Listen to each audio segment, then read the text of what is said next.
It's a whole new world for college football and conferences. They continue to realign, with some conferences now left on the outside looking in.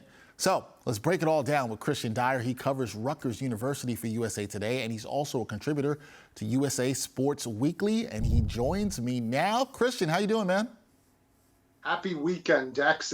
Although it's a working one for us right now. Well, yes, journalism never stops. Sports journalism never stops. And conference realignment also seems like it's not stopping anytime soon. Kristian, on Friday, we saw news come down that Oregon and Washington are set to join the Big Ten. As of now, the Big Ten will have 18 teams playing in 2024. So I got to ask you this. In your eyes, did the Big Ten need these two schools? And are they done expanding the conference? This was absolutely preemptive by the Big Ten. This had absolutely nothing to do with any Big Ten needs. The television deal's already in place with Fox, NBC, and CBS for the next decade, meaning that the Big Ten is on equal footing with the SEC, if not inching ahead from what was always the presumed power conference in all of college football. And let's be honest, Dex, these moves are about college football. And at the end of the day, what the Big Ten was doing is trying to think about a step or two ahead of the other conferences. The Big 12 is looking to make that push to be the third most important conference. They've tied up their television deal. And Oregon and Washington would have been very appealing to the Big 12. Did the Big Ten need to make this move? No. Did it have to make this move? No.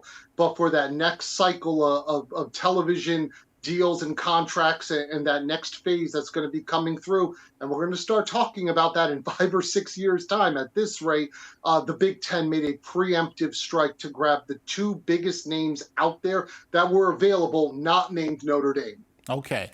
So with that being said, with Oregon and Washington leaving, Colorado also bouncing to the Big 12 along with Arizona, Utah, and Arizona State, that leaves the Pac-12 with just 4 schools. That would be Stanford, California, Oregon State, and Washington State. So when it comes to the Pac-12, I've got to ask this. Is it over for the Pac-12 conference, or do you think they can find some way to stay alive?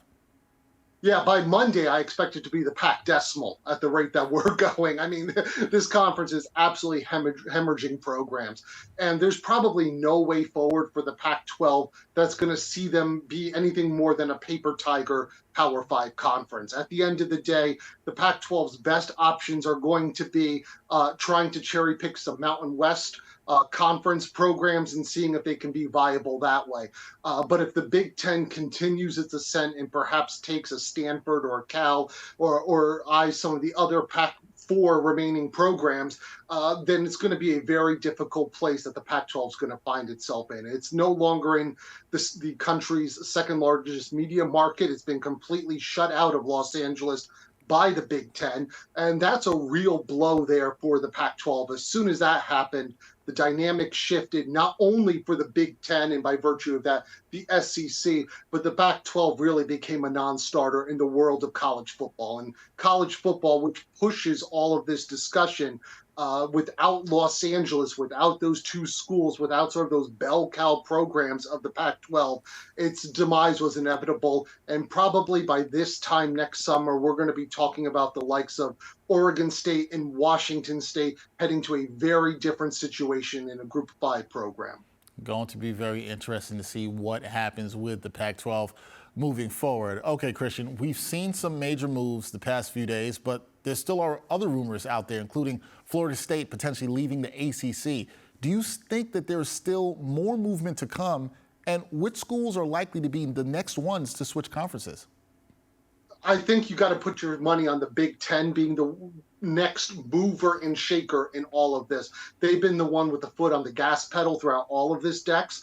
And at the end of the day, the Big Ten is playing this off very much like the NFL or the NBA would in trying to accumulate television markets and programs and national brands. Now, complicating this for the Big Ten just a little bit, all current Big Ten members, with the exception of Nebraska, are AAU members, and that's a prestigious academic institution, sort of network gathering of American universities. And Nebraska was a member when they joined a decade ago, and have since let that membership lapse. But USC, UCLA, Oregon, and Washington are all AAU members.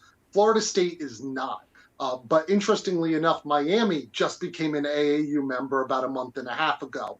So we could be seeing some of those dynamics shifting where a Miami, which may be a more attractive brand in terms of market size, demographics, location, but also in terms of the national significance that Miami football has played over the past 25 years in college football, being the next domino to fall. I think the Big Ten would probably be looking to go into the Southeast. I'm not sure Florida State is going to be an attractive option for the SEC, given that Florida is already in the SEC and may not welcome another a very, very viable rivalry, certainly, but another program from the Sunshine State moving to the SEC. I just don't see that happening. But Miami's going to be one to watch. They could be very aggressive in all of this. They're an AAU institution. They would fit the footprint that the Big Ten has traditionally been looking for as a top 20 national media market. And Miami would be an interesting move if they were to consider going to the Big Ten. Lastly here, Kristian, there are a lot of questions surrounding whether or not all of this conference realignment that we've seen in recent years is actually good for college football. We know it can definitely be profitable for conferences with the massive TV deals, and you mentioned that before, but do you believe that the massive conference realignment that we are seeing actually makes these conferences better? Well, why start now caring about the student athletes if you're the NCAA, right? It took over a century for name, image, and likeness to come into place where the NCAA allowed student athletes to actually profit from their hard work in a way that other citizens and other students in institutions have been able to do for decades. So whether this is really in the best interest of student athletes, I don't know if you can tell me that Rutgers going to play UCLA and flying across multiple time zones to do it is in the best interest of a student athlete. It might be a great trip for an alumnus to go to New York City if you're from UCLA, or Rutgers going to Los Angeles and seeing a game in the Rose Bowl. But at the end of the day, all these decisions boil down to television markets and money. And that's not always in the best interest of the student athletes. On the flip side, what it's doing to college sports is we're seeing the consolidation into really 4 power conferences right now. And this is going to pain you, Dex, as a Pittsburgh alum, but it might be 3 power conferences with the direction that the ACC is going. And if the Big Ten and the SEC, and to a lesser extent the Big 12, decide next to begin cherry picking the ACC, that might be the next couple dominoes to fall. We talked about that with the possibility of Miami and Florida State moving. So we're going to see a further consolidation of programs, and there's going to be an even greater divide between the haves and have-nots as they try to battle to get into this expanded college football playoff system. College sports as we know it is over.